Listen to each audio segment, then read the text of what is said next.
Ini izinkan saya untuk menyapa Ketua Umum Kadin Indonesia Bapak Anindya Novian Bakri yang pada kesempatan kali ini bergabung bersama dengan kita semua melalui Zoom.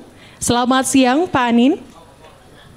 Selamat siang, terima kasih semuanya untuk kehadirannya. Sangat senang bisa bergabung. Assalamualaikum.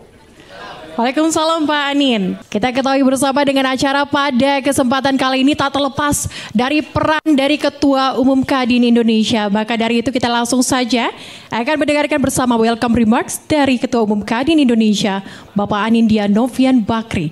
Kepada Bapak Anin, waktu dan tempat disilakan Pak. Assalamualaikum warahmatullahi wabarakatuh. Salam sejahtera untuk kita semua. Om Swastiastu, Namo Buddhaya, salam kebajikan. Bapak-bapak, ibu-ibu sekalian, mungkin di dalam sambutan saya hanya ingin set the tone dari acara ini yang mudah-mudahan dapat bermanfaat untuk bukan saja menjadi mitra strategis pemerintah, tapi juga masyarakat luas, terutama dunia usaha. Dan Bapak-bapak, ibu-ibu sekalian, Economic Outlook 2025 ini bukan saja akan dilakukan di akhir tahun, tapi setiap kuartal kami akan lakukan supaya kami bisa mendapatkan masukan yang baik dari masyarakat. Selain tentunya setiap hari kami mendapat masukan dari teman-teman Kadin Provinsi, asosiasi dan juga himpunan di bawah Kadin, dan juga bisa memberikan masukan dan juga mendukung sosialisasi dari program-program pemerintah. Bapak-bapak, ibu-ibu sekalian, kami melihat bahwa tahun 2025 adalah tahun yang penuh tantangan tapi juga peluang. Dan Kadin memilih untuk optimis melihat ini semua. Kami tidak menafikan tantangan-tantangan yang ada di depan. Tadi sempat disampaikan sedikit oleh Master Ceremony, ya, tantangan-tantangan perekonomian. Tapi bisa dilihat tantangan perekonomian ini juga karena dampak yang global, di mana geopolitik dan geoekonomi juga penuh ketidakpastian. Nah, saya kebetulan mendapat kesempatan selama 2 minggu mendampingi Pak Presiden Prabowo bersama kabinetnya. Kemarin, istilahnya bulan lalu, lawatan ke Cina, Amerika, Peru, Brasil, dan Inggris. Saya menyaksikan sendiri bahwa salah satu hal yang paling penting untuk Indonesia adalah investasi, dan saya melihat kemampuan Pak Presiden kita semua untuk meyakinkan investasi untuk hadir di Indonesia, dan salah satu yang digarisbawahi adalah kepastian hukum, dan saya meyakini ini semua akan menjadi cikal bakal kebangkitan atau keberlanjutan daripada investasi yang sangat-sangat dibutuhkan di Indonesia. Jadi itu yang pertama saya ingin sampaikan, bahwa saya melihat investasi, walaupun masih banyak tantangan di sana sini, baik dari luar negeri dan dalam negeri, mempunyai potensi yang luar biasa. Kemarin dalam waktu 2 mingguan kami berhasil mendapatkan komitmen sebanyak $20 miliar, dan saya rasa itu suatu start yang bagus dan bisa membuat momentum yang baik ke depannya. Yang kedua, kami juga melihat, menggarisbawahi bahwa program-program pemerintah untuk membantu masyarakat luas itu akan membuahkan hasil yang sangat baik dalam jangka menengah dan ke depan. Tapi bisa dirasakan langsung ketika bicara mengenai isu kemiskinan dan juga kelaparan. Program-program ini tentunya satu program makanan bergizi lumbung pangan. Lalu juga program-program seperti misalnya pengampunan hutang dari UMKM yang bisa membuat mereka beraktivitas kembali dalam dunia usaha. Lalu yang ketiga, kami juga melihat program rumah murah itu mempunyai dampak yang sangat baik, ya. Dan tentu tidak lupa kami melihat investasi jangka panjang seperti di dalam pendidikan dan juga kesehatan, yang tentu merupakan bukan saja suatu infrastruktur lunak yang sangat dasar buat bangsa Indonesia untuk bisa berkompetisi, tapi juga merupakan suatu yang bisa membuat kesejahteraan lebih baik. Jadi singkatnya, kami melihat bahwa ke depannya competitiveness dari Indonesia ini sangat besar.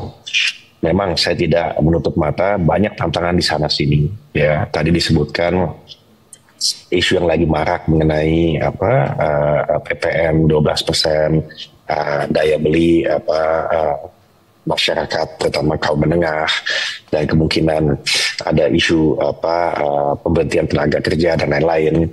Tapi semua itu tentu disinilah tugas Kadin ada dua. Yang pertama bekerja dengan konstituen, yaitu Kadin Provinsi dan juga seluruh perusahaan termasuk BUMN dan koperasi yang di bawah naungan Kadin untuk bisa mengarungi semua ini dengan baik. Dan kedua, menjadi mitra strategis yang baik pemerintah dalam program mendorong pertumbuhan ekonomi 8% dan mengurangi kemiskinan bahkan sampai 0%. Jadi sekali lagi saya berterima kasih, ini inisiatif yang luar biasa dari teman-teman di Kadin, dan kebetulan ini beberapa dari petarung ekonomi kita yang perempuan yang ada di Kadin, dan biasanya mereka mempunyai bukan hanya pandangan yang jernih, jauh ke depan, tapi sensitivitas terhadap apa yang dirasakan masyarakat. Sekali lagi saya berterima kasih untuk partisipasi Bapak-Bapak dan Ibu-Ibu baik offline maupun online. Mudah-mudahan acara ini dapat bermanfaat dan bisa menghasilkan sesuatu yang meningkatkan kesejahteraan masyarakat secara umumnya. Wassalamualaikum warahmatullahi wabarakatuh. Baik, terima kasih sambutan dari Bapak Anindya Bakri. Tadi ada beberapa hal yang memang disinggung begitu ya terkait dengan peran Kadin sebagai mitra pemerintah untuk menanggapi beragam isu-isu yang kita hadapi bersama saat ini, isu dalam negeri maupun isu global saat ini. Dan terima kasih Pak Anin, kita berikan tepuk tangan sekali lagi Bapak Ibu. Dan pastinya acara pada kesempatan kali ini, narasumber-narasumber yang disiapkan pada kesempatan kali ini dari bidang kebijakan analisis makro mikroekonomi. Maka dari itu kita akan dengarkan bersama keynote speech dari Dr. Afiliani, Wakil Ketua Umum dari Kebijakan Analisis Mikro dan Makroekonomi. Kepada Ibu Afiliani, waktu dan tempat disilakan.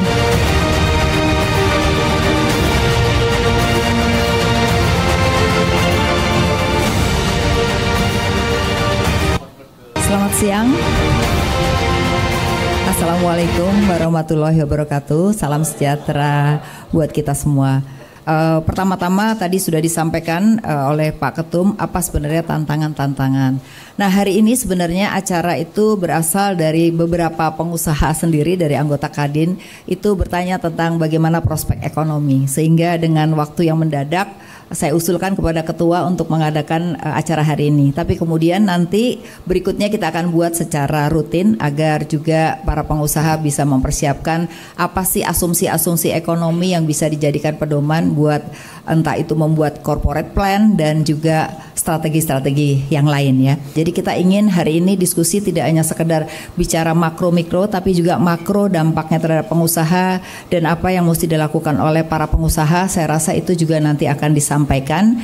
Bahkan juga hari ini khusus ada analisis tentang ekonomi daerah ya, karena kita punya ada kadinda-kadinda. Jadi nanti secara potensi apa sih sebenarnya di dalam setiap provinsi itu, dan sebenarnya apa yang bisa digali dari potensi-potensi itu, nanti juga ada yang menyampaikan. Kemudian juga kita juga bicara sektoral ya. Jadi sektor apa sebenarnya yang punya potensi di tahun 2025. Mudah-mudahan hari ini bukan kita melihat tantangan saja, tapi kita juga harus melihat peluang, dan kita juga pastinya akan memberikan rekomendasi yang terbaik. Terima kasih. Assalamualaikum warahmatullahi wabarakatuh. Baik, terima kasih Ibu Afiliani. Langsung saja untuk diskusi panel kita pada kesempatan kali ini, saya akan serahkan kepada moderator kita, yakni Bapak Primus Dorimulu yang merupakan Kepala Kantor Komunikasi Kadin Indonesia. Bapak dipersilakan.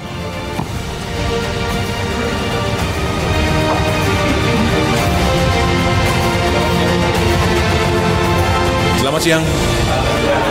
Oke, saya langsung panggilkan ke depan. Jadi kita punya 7 narasumber,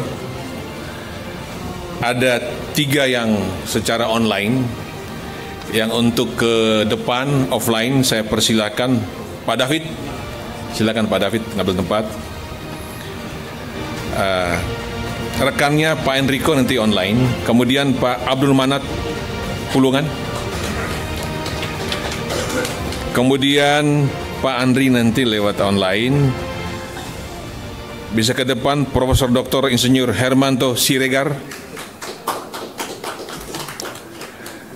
Kemudian ada Profesor Telisa lewat online, dan sudah ada bisa offline juga ke depan Pak Joshua Pardede. Jadi 4 yang offline, 3 online. Kita tepuk tangan lagi buat narasumber kita. Jadi tadi pertumbuhan 8% ya Ibu Afi. Mungkin ini terkait dengan angka 8 yang keramat. Karena Presiden adalah 08, ekonomi kita harus 8% juga.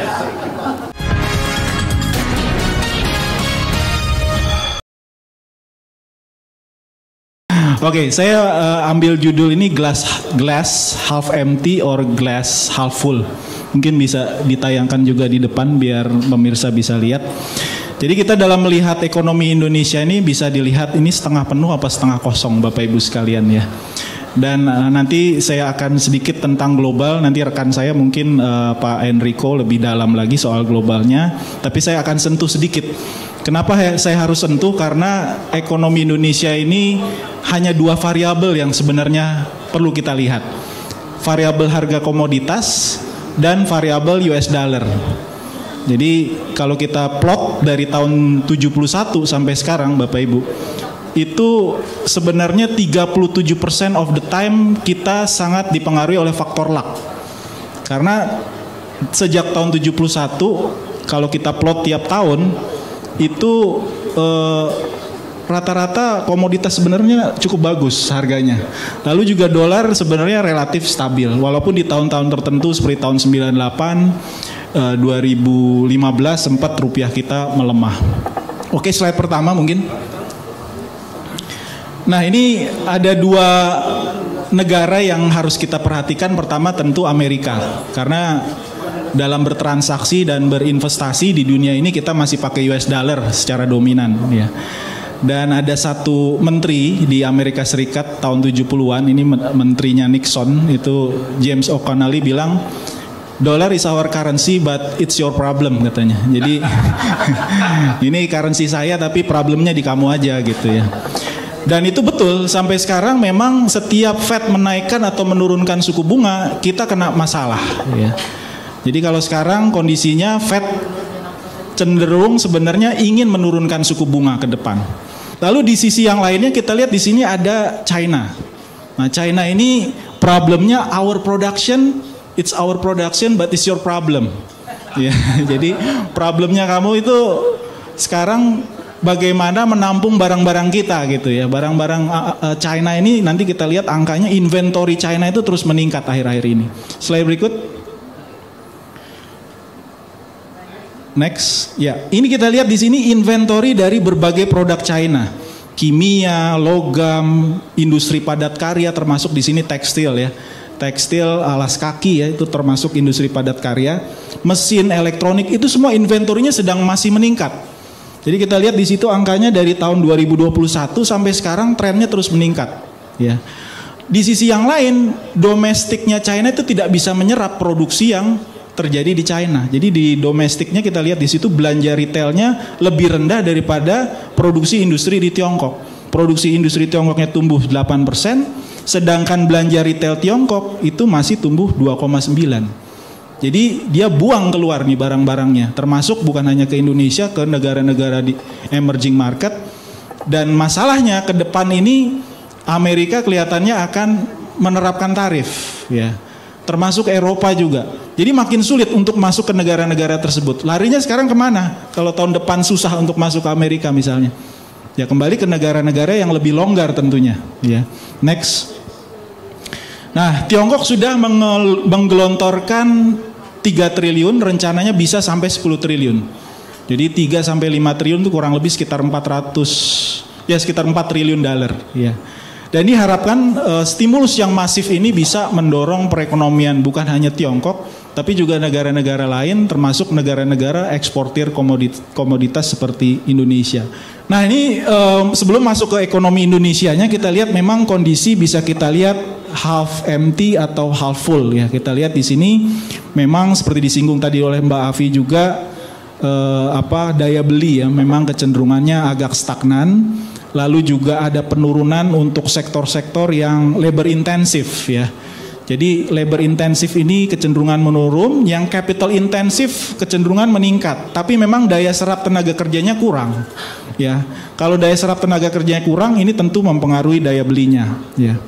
Lalu di saat yang sama kita lihat ada masalah juga di purchasing power. Ya, PPH mau naik ke 12%. Dan itu hitungan kami mungkin akan pengaruh ke inflasi, tambahannya perhitungan kami sekitar 0,4 untuk tahun depan. Jadi tambahan inflasi kurang lebih sekitar 0,4%. Lalu juga persoalan di soal likuiditas. Jadi swasta ini sebenarnya bersaing dengan pemerintah untuk menarik likuiditas.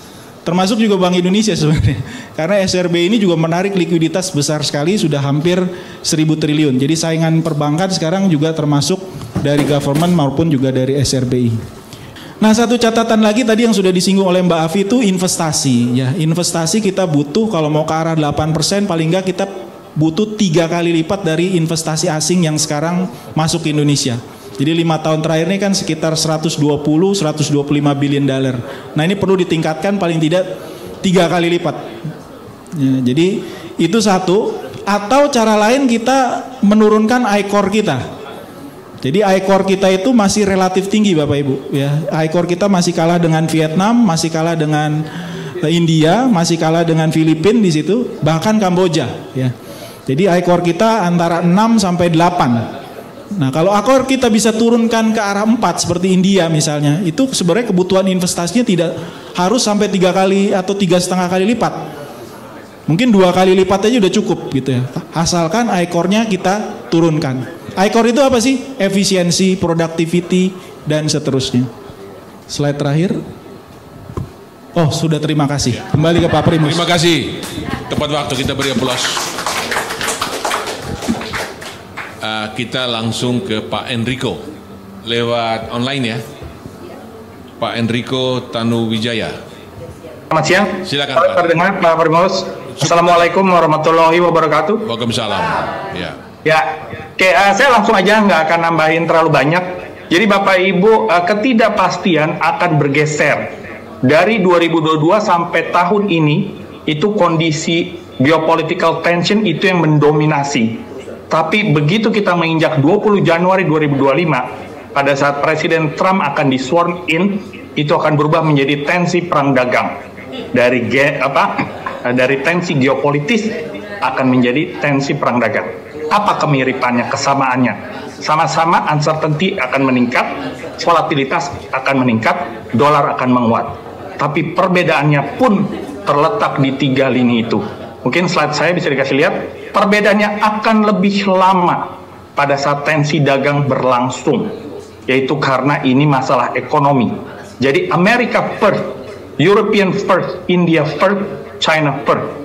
Ini setelah terjadi pergeseran politik besar-besaran. Artinya, lebih baik kita mengandalkan keadaan dan kondisi kekuatan domestik kita sendiri. Don't be overly dependent on external.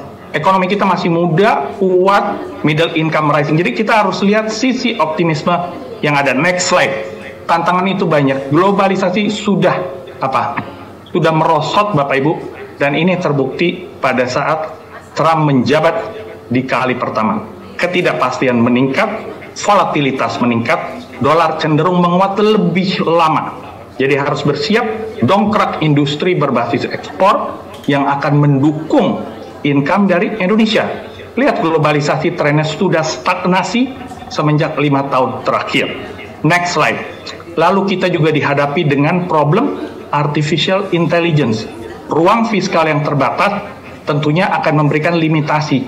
Di mana kita akan mengalihdayakan graduates baru di bidang sales, marketing, bahkan research, consumer experience, ya. Ini bisa digantikan Bapak Ibu dengan artificial intelligence. Gak usah jauh-jauh ngomongin energy sustainability. Musuh yang paling besar atau tantangan adalah AI. Next slide. Lalu kita akan melihat keadaan moneter global. Tadi betul sekali Pak David sudah sampaikan kalau Amerika Serikat tidak masuk dalam resesi dan pandangan baseline kami mereka akan soft landing, itu berarti pemangkasan suku bunga tidak perlu dilakukan terlampau besar. Lihat tahun 95 dan 98. Fed hanya cut 75 basis point. Sekarang dia sudah cut 100 basis point. Next, pandangan kami mungkin maksimal 75 tahun depan, setelah itu stay. Jadi interest rate cost masih akan elevated. Next slide. Ya, kita lalu melihat secara pertumbuhan global ini juga ekonomi Amerika, Tiongkok dan India akan melambat. Ya, mungkin ke slide terakhir langsung Pak Jonathan atau siapa yang bisa membantu. Ini kita melihat bahwa titik terang masih ada di Asia Tenggara.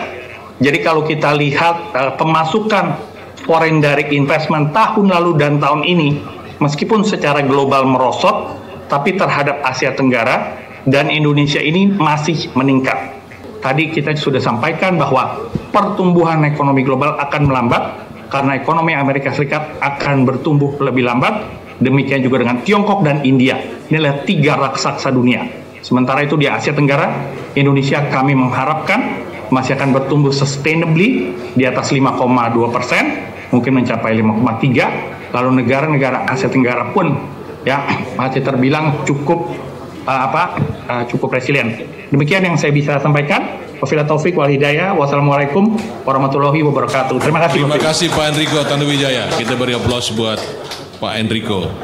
Nah, tepat waktu ya, 2 pembicara ini. Ada beberapa catatan bahwa karena 2 pembicara bicara global ya. 3 negara yang menjadi mesin pertumbuhan itu menurun tahun depan. Amerika, China, dan juga India. Dan masalah besar adalah bagaimana perang dagang tadi yang dikobarkan. Kalau tahun ini perang senjata ya, tahun depan beralih ke perang dagang lebih keras lagi.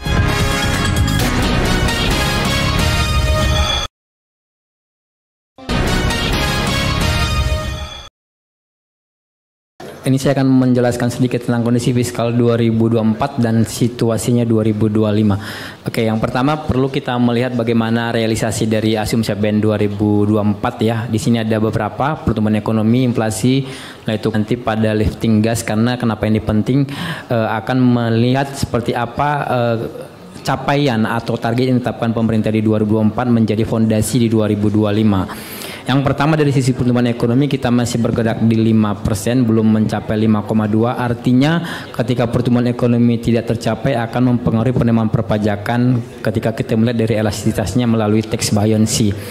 Yang kedua, inflasi memang menurun, tapi kalau kita perhatikan penurunan inflasi itu lebih disebabkan oleh penurunan daya beli yang terlihat dari tadi penjelasan Pak David juga sudah jelaskan seperti apa situasinya 2024. Lalu rupiah sangat jauh dari asumsi ya. Di 2024 itu 15.000, posisi terakhir di 16.251. Itu artinya biaya yang dihadapi pengusaha untuk depresiasi rupiah itu sangat besar, sampai 1.251 per US dollarnya. Artinya ketika pengusaha menjadikan asumsi nilai tukar ini mengacu pada asumsi APBN, maka biaya impor terutama itu akan membengkak di selama 2024 ini. Lalu SBN kita targetnya 6,7, sedangkan realisasinya 7%, agak jauh juga ya. Ini sudah memberikan gambaran bagaimana beban fiskal ke depan, meskipun pemerintah berasumsi menyampaikan bahwa kita fiskalnya masih cukup kuat, yang terindikasi dari rasio GDP kita, utang terhadap GDP yang masih rendah, masih di bawah 60% sebagaimana di Undang-Undang Keuangan Negara. Tapi kita tidak boleh hanya mengacu ke sana. Coba dilihat bagaimana kemampuan pemerintah untuk mencapai target penerimaan pajak.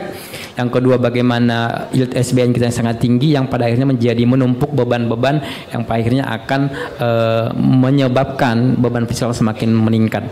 Itu nanti akan terindikasi dari berapa besar porsi belanja pemerintah untuk pembayaran utang yang semakin meningkat. Sekarang sekitar 20% belanja pemerintah pusat itu untuk pembayaran bunga utang. Ini untuk cicilan bunga utang ya, seperti yang saya sampaikan tadi. Memang pemerintah bisa menekan utang kita itu di bawah 60% terhadap PDB dan defisit bisa dikelola di 3%. Tetapi kalau kita lihat dengan yield yang sangat tinggi, itu beban cicilan bunga utang sudah menggerogoti APBN dalam level yang sangat tinggi. Ini adalah perbandingan antara cicilan bunga utang terhadap belanja pemerintah pusat di 2024 itu udah 1/5 ya. Kalau 1/5 artinya belanja untuk stimulus ekonomi itu akan menurun, terutama untuk belanja modal. Kita lihat belanja modalnya justru dia menurun, yang dari awal 2015 itu mendekati 20%, malah 2024 turun ke 10%. Next. Ini mungkin saya terakhir untuk utang jatuh tempo pemerintah. Ini kita lihat tahun 2025 cukup tinggi ya, di totalnya 803 triliun. Yang ini akan bagaimana nanti strateginya pemerintah agar tidak menyebabkan disiplin fiskal itu kita tercederai gitu. Saya pikir begitu. Demikian. Terima kasih Pak Primus. Ya, terima kasih, kita beri aplaus buat Pak Abdul Manap. Dengan pemaparan tadi optimistis. Kita sekarang mau mendengarkan Pak Andri Satrio Nugroho. Ini lewat online. Coba kita. Ya, selamat sore. Ya, Pak Primus. Langsung ya, sudah siap rupanya. Jadi Bapak Ibu sekalian, terkait dengan ekonomi 8% atau pertumbuhan ekonomi 8% itu memang salah satu kunci yang bisa kita dorong, tidak hanya konsumsi rumah tangga, tetapi juga investasi tadi yang sudah disampaikan oleh Pak Ketum gitu ya, terkait dengan bagaimana kita bisa menghadirkan investasi masuk ke dalam negeri. Mungkin boleh slides-nya. Ya, Bapak Ibu sekalian, tentu kalau kita berbicara mengenai investasi tadi sudah disampaikan oleh Pak David Samuel bahwa memang permasalahan kita ini adalah di ICOR. Ya, memang ICOR-nya cukup tinggi dibandingkan rata-rata peers countries ASEAN. Kalau di slide saya sudah disampaikan bahwa ada perbandingan sebetulnya antara persentase investasi terhadap PDB, mungkin next slide, dan juga ICOR begitu ya. Bisa next slide lagi. Next slide. Ya, oke. Jadi ini sebetulnya adalah gambaran terkait dengan bagaimana kita dibandingkan dengan kawasan ASEAN lain. Sebetulnya porsi investasi Indonesia dibandingkan dengan negara-negara seperti Malaysia dan Thailand, tetangga kita ya, jauh lebih besar. Memang sebetulnya kalau dibandingkan dengan Vietnam dan juga India, porsinya sendiri terhadap PDB kurang lebih sama, 30%. Nah, memang agak sulit memang kalau kita dorong sampai ke China, tapi tadi salah satu Pak Ketua nih, Pak David semua mengatakan ya kalau bisa kita bisa dorong sampai di level di atas 40%, itu sangat baik. Tapi yang perlu menjadi tekanan di sini adalah bagaimana kita bisa mengefisienkan investasi kita, di mana incremental capital output ratio ini yang saat ini kita masih berada di level 6, kita bisa turunkan begitu ya, setidaknya sampai ke level 4% atau mungkin lebih baik lagi adalah di level 3,75%.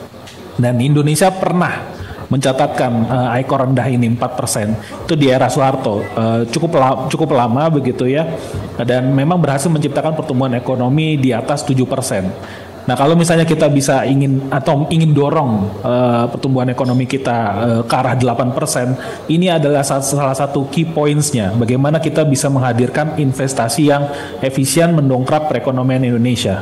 Kita berharap bahwa dalam hal ini pemerintah bisa mengeluarkan paket kebijakan stimulus industri dan sektoral yang berisi action plan terkait dengan rekomendasi yang ada saat ini. Jadi kalau ke depan ada paket kebijakan stimulus industri, saya rasa perekonomian 8% ini, pertumbuhan ekonomi 8% bisa kita achieve bersama gitu. Terima kasih banyak Pak Primus, saya kembalikan lagi. Ya, terima kasih Pak Andri Satrio Nugroho. Kita beri aplaus buat Pak Andri ya.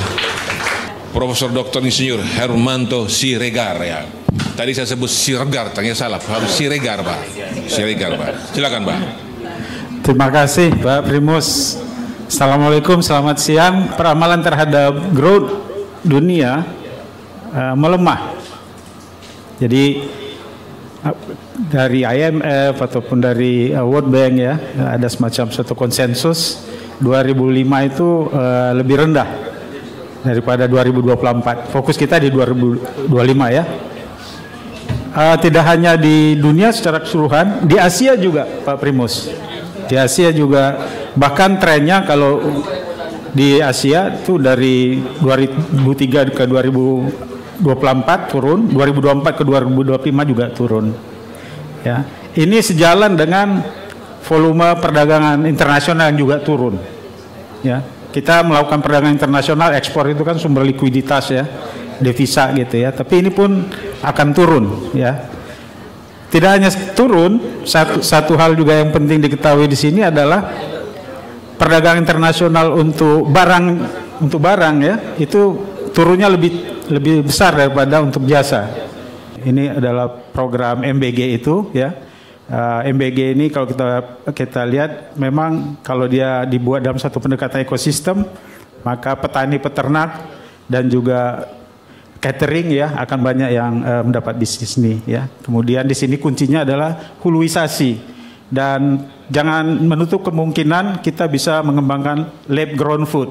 Lab grown food ini makanan-makanan yang dikembangkan dari hasil teknologi lah, penelitian teknologi di lab ya. Saya kira itu dari kami. Terima kasih. Terima kasih Pak Hermanto. Kita beri aplaus buat Pak Hermanto.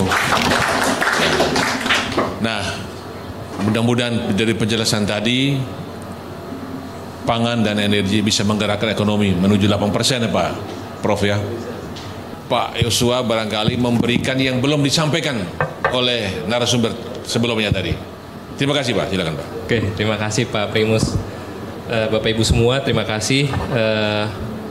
Saya akan menyampaikan terkait dengan sektor keuangan dan juga perbankan, bagaimana outlook di 2025-nya. Jadi tadi sudah cukup banyak dari outlook 2025 dari global domestik dan juga sektoral, dan terakhir tadi Prof. Hermanto menyampaikan bagaimana prospek dari sektor komoditas dan juga pangan, energi dan pangan. Mungkin slide kami bisa ditampilkan. Kalau kita membaca bagaimana kondisi sektor keuangan tahun ini memang cukup volatile Bapak Ibu ya semua ya. Kalau kita mengikuti di kuartal 1 market itu kondisi pasar diliputi dengan ketidakpastian kapan Bank Sentral Amerika bakal nurunin suku bunga, sampai ini berlangsung sampai dengan kuartal kedua ya. Ketidakpastian itu higher for longer itu berlanjut. Nah, kuartal ketiga agak sedikit mereda ya, di mana mulai rapat FOMC bulan Juni itu udah mulai ada sinyal-sinyal penurunan suku bunga dari Fed sendiri, dari Bank Sentral Amerika, sehingga rupiah mulai cenderung mengalami penguatan. Nah, tapi berbalik lagi di kuartal keempat ini rupiah berbalik melemah ya. Dan secara umum sampai dengan penutupan hari ini pun juga rupiah masih bergerak di 16 ribuan per dolarnya. Dan kalau kita perhatikan seksama di chart sebelah kanan itu terlihat jelas bahwa memang rupiah tidak sendirian yang melemah terhadap dolar ya. Jadi memang terms yang sebaiknya kita gunakan adalah memang penguatan dolar terhadap mata uang dunia tadi. Sebagai sebagai faktor pendorongnya adalah tadi sudah banyak disampaikan, ada kemenangan Trump, kebijakan potensi kebijakan perang dagang antara China dengan Amerika, lalu juga perlambatan ekonomi Tiongkok ya, dan tentunya kami melihat bahwa masih ada faktor geopolitik ya, tadi sudah disampaikan oleh pembicara sebelumnya. Terkait dengan sektor perbankan dan keuangan ya, tadi kalau kita lihat dari sisi penyaluran kreditnya, ini fungsi intermediasi perbankan masih akan relatif solid 10-12%. Namun tadi ada masalah ataupun tantangannya adalah terkait dengan likuiditas, dan juga mungkin adalah risiko kredit ya, ataupun NPL yang mungkin akan cenderung meningkat. Demikian, terima kasih Pak Primus, kami kembalikan kepada Pak Primus. Terima kasih, beri aplaus dulu. Ya, siapa?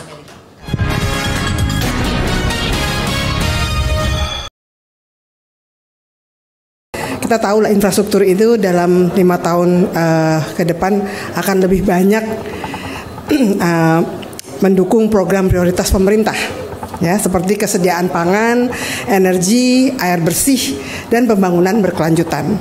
Jadi arah kebijakannya ini baik, tapi mengingat pembangunan infrastruktur itu juga banyak menggunakan anggaran. Jadi mungkin kita membangun banyak pelabuhan dan airport, ya sudah dibangun banyak. Tapi sekarang ini ke depan masih diperlukan juga, tapi mesti yang efektif dan efisien. Nah, untuk mengoptimalisasikan infrastruktur yang ada diperlukan beberapa poin. Perlu adanya pemetaan infrastruktur tentunya. Artinya pendataan kembali terkait infrastruktur yang ada, mengenai kondisi maupun kapasitas dan terintegrasinya dengan program prioritas dari pemerintah. Seperti misalnya pembangunan bendungan Lanta di Desa Tlobo dan Desa Karangsari, Kecamatan Jatiyoso, Kabupaten Karanganyar. Pembangunan bendungan yang sudah sampai 98,55%. Nanti kalau sudah terbangun dan beroperasi ini akan mendukung pengairan persawahan di sekitarnya. Jadi sumber energi listrik dan sebagainya. Saya rasa demikian perspektif dari kami. Semoga bisa memperkaya dan wacana pembangunan ekonomi lanjutan. Wassalamualaikum warahmatullahi wabarakatuh. Terima kasih Ibu Karmelita. Belum kedengar suara Ibu? Tadi masih di mute, Pak. Oh iya, sudah Bu, sudah suara, udah. Oke, baik. Terima kasih Pak Primus dan Bapak Ibu. Saya singkat saja karena pastinya Bapak Ibu sudah tidak sabar untuk bertanya dan berdiskusi. Saya Telisa sesuai dengan amanah Bu Afi menyampaikan tadi terkait dengan ekonomi daerah. Mungkin bisa disajikan oleh tim panitia bahan terkait dengan ekonomi daerah karena di sini juga ada para kadinda. Intinya adalah seperti tadi disampaikan Pak Anin, optimisme. Nah, bagaimana optimisme di daerah untuk mencapai target pertumbuhan 8% karena temanya tentu sesuai dengan hal tersebut. Apakah panitia yang akan share screen atau saya ya? Iya. Nah, ya jadi ini akan kita petakan mengenai pemetaan ekonomi daerah terkini, kemudian bagaimana regional growth strategi, tantangan dan peluang, serta policy outlook. Kalau tadi ramai terkait dengan PPN, kalau di daerah yang menarik itu kita membahas mengenai offsen. Kalau kita mau beli mobil sekarang di beberapa daerah itu akan melonjak ya harganya karena adanya kebijakan terkait dengan tarif tarif terkait dengan offsen ini, pajak offsen. Ini tentunya akan menjadi tantangan kita ke depan dan kemudian bagaimana rekomendasi kebijakan ke depannya.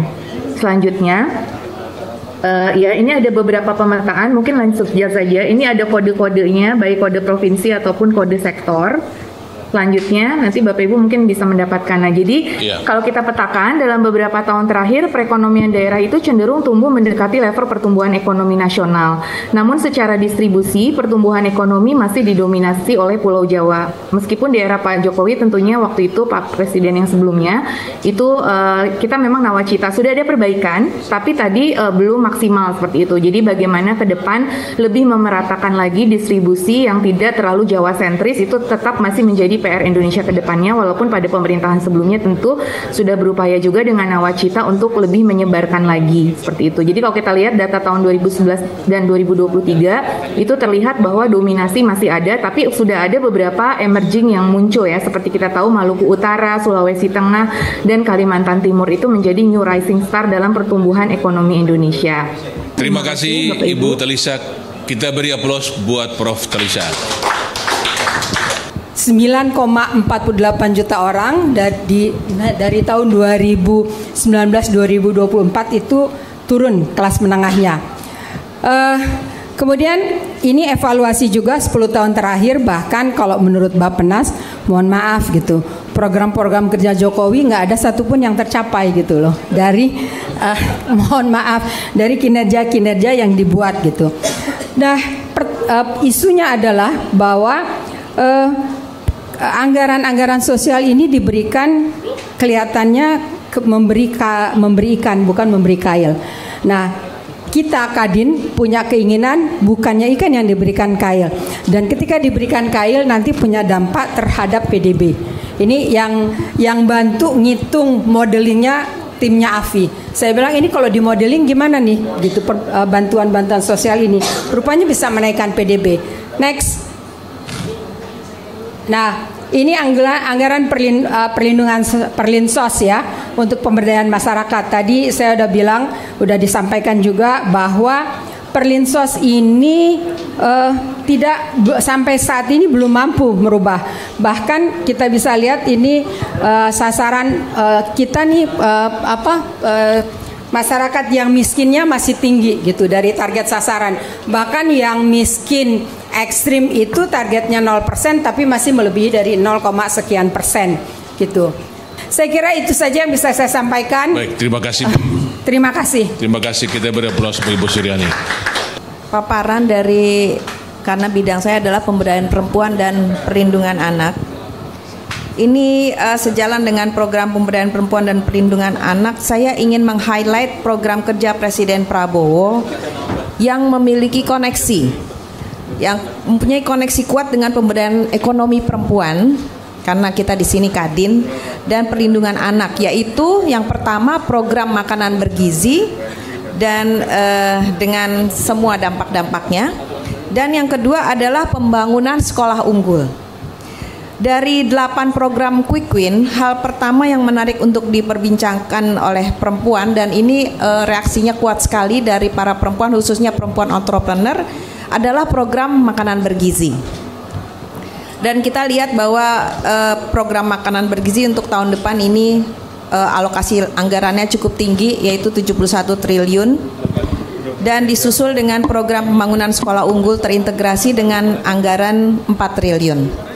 Program makanan bergizi ini adalah program yang luar biasa bagus, selain karena anggarannya cukup tinggi, tetapi diharapkan menjadi program strategis, taktis, dan transformatif untuk nantinya bisa meningkatkan PDB Indonesia yang berdasarkan perhitungan kami sekitar 0,3 sampai 0,5% setiap tahunnya.